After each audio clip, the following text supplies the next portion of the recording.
Avez-vous entendu parler de la post-vérité?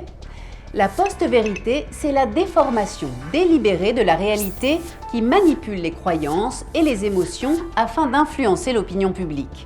Peu importe que les faits soient vrais ou faux, ce qui compte, c'est de savoir comment la société le perçoit.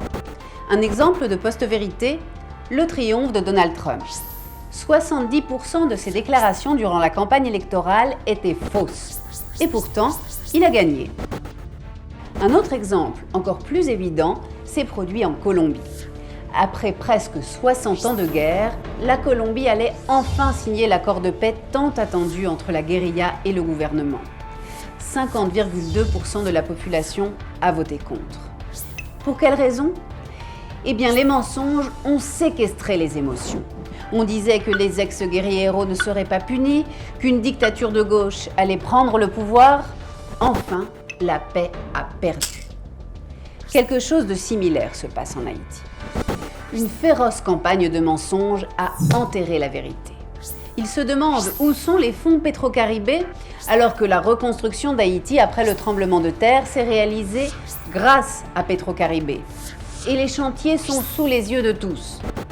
Ils disent que l'avenir des enfants des Haïtiens est compromis, qu'ils ont une dette éternelle envers Pétro-Caribé, alors qu'en réalité, Pétro-Caribé finance 40% de la dette pétrolière sur 20 ans, avec 1% d'intérêt, alors que le Fonds monétaire international ou la Banque mondiale endettent les Haïtiens et tous les pays d'Amérique latine à vie.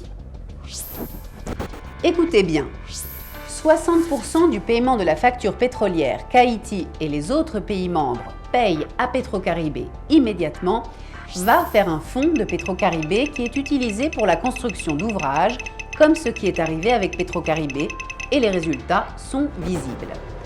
Des routes, des collèges, des hôpitaux, des places publiques, des terrains de sport, des boulevards, c'est-à-dire plus de 400 chantiers entre 2012 et 2018.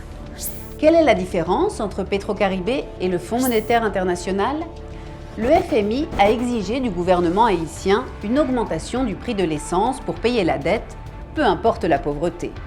Le peuple est sorti dans la rue et le gouvernement a dû suspendre l'augmentation du prix du carburant. Pétro-Caribé n'exige aucune condition aux pays membres.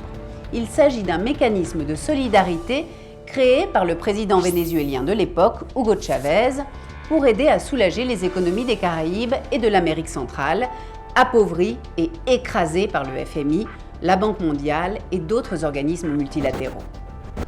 Les manifestations contre Pétro-Caribé sont financées. Elles ne sont pas spontanées,